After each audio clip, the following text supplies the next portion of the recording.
Hello bookworms! Today I'm going to be doing a very much requested video. A lot of you have been asking me to make a video about my bullet journal because getting very popular, they're really fun to do. I've spent a lot of time setting up my 2017 bullet journal, and I actually have a couple of separate ones, as many people who delve into bullet journaling do. So the one that I'm going to be showing you today is one that I have created specifically relating to books and all things bookish. So first of all, I'm using a journal that I cannot pronounce.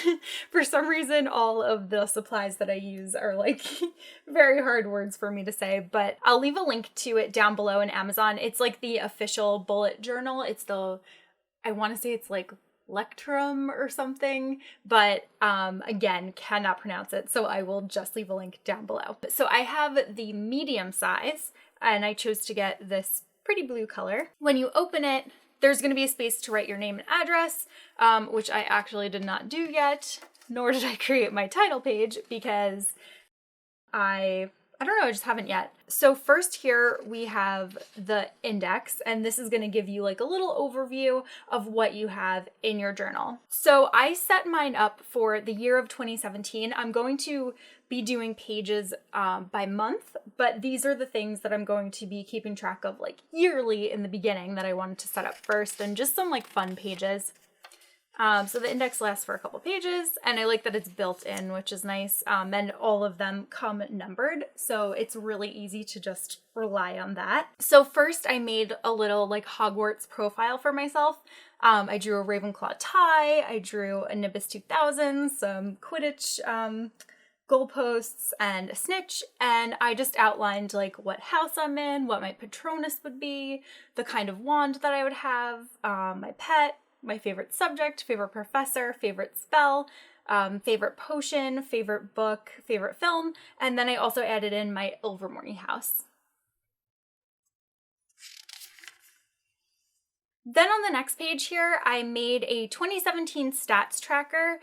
This is what I'm going to use to track how many YouTube subscribers I have, how many views I'm getting per month, how many Bookstagram followers I have, how many Twitter followers I have. And then I'm also going to create yearly goals, but I just didn't want to write them down because, I mean, numbers really aren't that important, but it is fun to like strive for something, so I haven't really decided upon what I'm aiming for just yet. Then I made a title page here for all of the reading challenges that I will be partaking in the year of 2017. And I just drew like a little stack of books and a teacup with a K on it for Kristen. Then this is probably one of my favorite pages. So I made a 2017 Goodreads challenge page.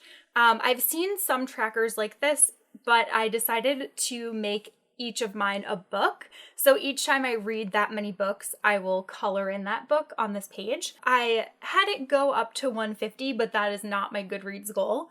In 2016, I ended up reading a total of 143 books, I believe. So I was very close to 150. So I just wanted to put that there like on the off chance that I read that much this year. But I actually am aiming a little bit lower this year because I want to read some more adult fantasy and adult sci-fi, but you'll hear more about that in upcoming videos. So the first reading challenge, or actually rather the second reading challenge that I included, is the contemporary romance reading challenge. I'm going to be doing a video about all of the challenges that I'm partaking in, and that will include links to all of the blog posts because a lot of them were set up by different bloggers, and then you'll be able to partake as well. And I just included like 5 books that I definitely want to read within that challenge during the year.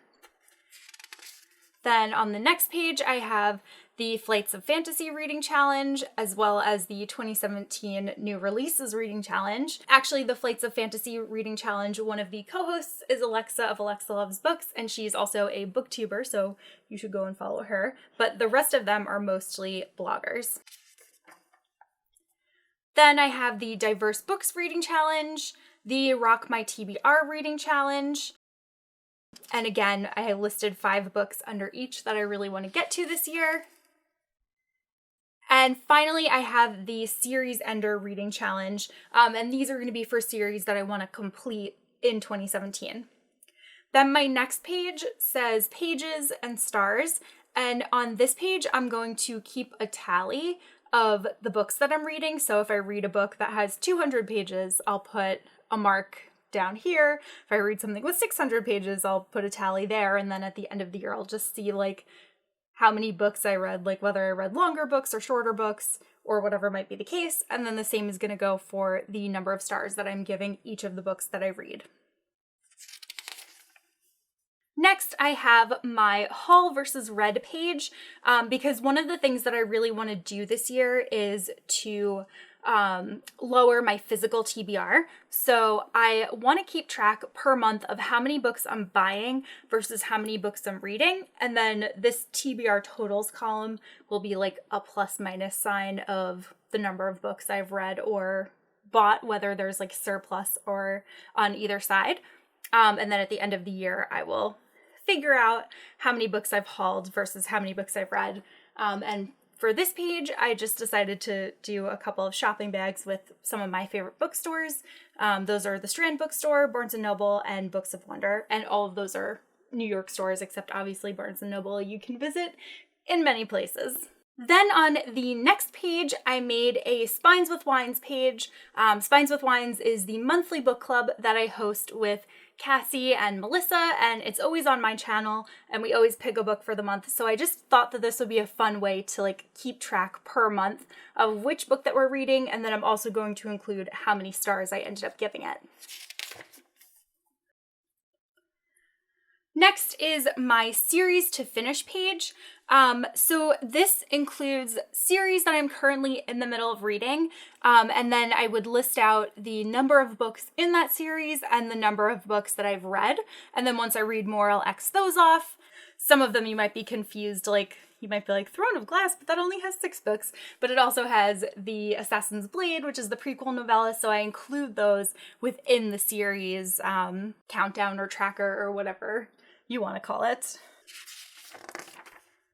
My next page is all of my completed series, or all of the ones that I've been able to think of so far. I messed up a little bit here because it was supposed to look more like it does over there with completed, but oh well, sometimes you make mistakes in bullet journaling and you just can't fix them.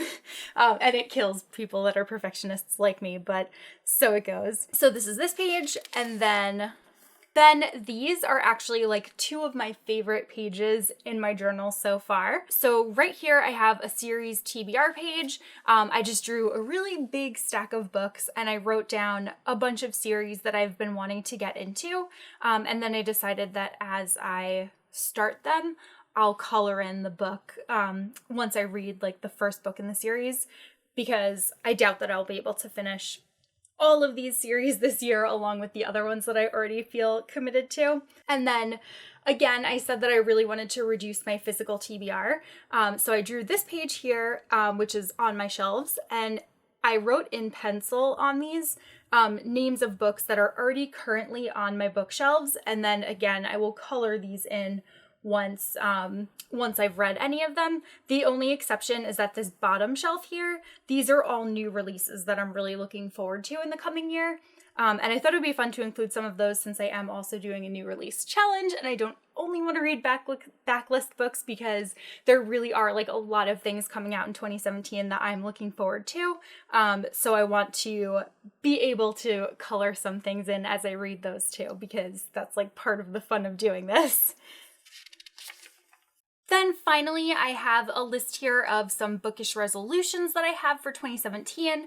I've written down a total of 11 so far, but I actually probably have a little bit more than that, that I wrote down on my like main goals sheet.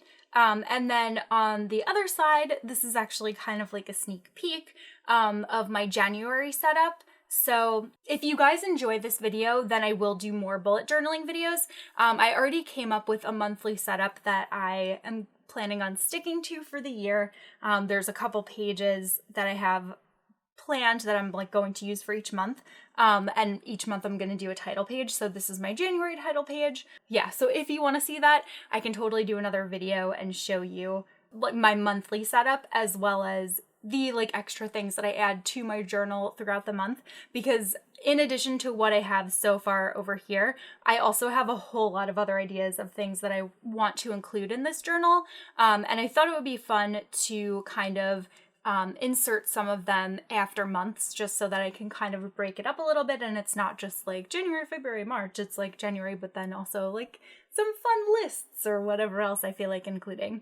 So that is my 2017 setup for my bookish bullet journal.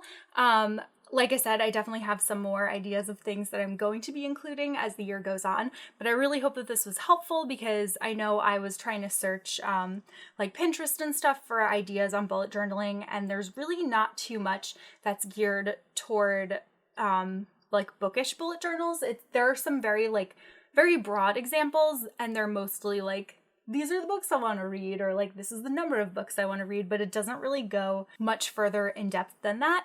And I really wanted to like dive deep in and really just like enjoy doing this, because I like just like doodling little things and like stuff like that. I find it to be really relaxing. And to be able to create a journal that is going to be focused like mostly on my passion is something that I really wanted to do. So this is it.